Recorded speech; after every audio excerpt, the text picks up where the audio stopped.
ស្វែងរកពេលវេលាថ្មីដាក់វាសាកាទិញបានពីចិនពី app 188បានតម្លៃបោះដុំហើយតម្លៃថោកជាង app ផ្សេងៗ2ទៅ3ដងសំខាន់ណាស់បានមានគុណភាពល្អទៀត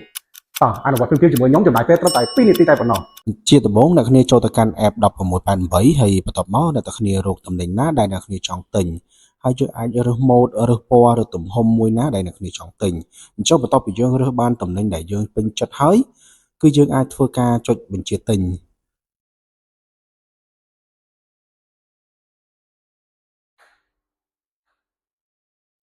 អញ្ចឹងត្រង់ចំណុចនេះដើម្បីទិញតំណែងបានគឺយើងត្រូវតែភ្ជាប់ជាមួយនឹង Visa Card ជាមុនសិនអញ្ចឹងអ្នកគ្នាចុចសញ្ញាបូកត្រង់ព្រួយនេះទៅហើយបន្ទាប់មកយើងបំពេញព័ត៌មាននៅក្នុង Visa Card របស់យើង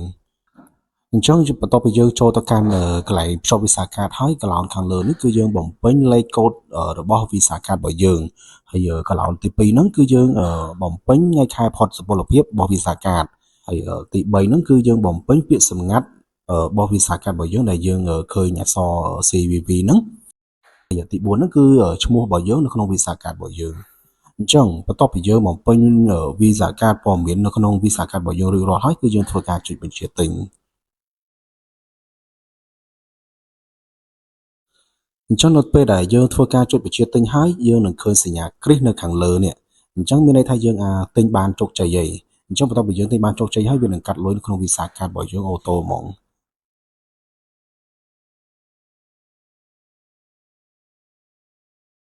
ខមមិន1688យើងនឹងមានក្រុមការងារចាំជួយបង្រៀនអ្នកគ្នាឲ្យចេះទិញអីវ៉ាន់ពីចិនដែលឥតគិតថ្លៃកុំភ្លេចចុច like ចុច follow ដើម្បីទទួលបានវីដេអូថ្មីៗតាមទៀតជួបគ្នានៅវីដេអូក្រោយបាយបាយ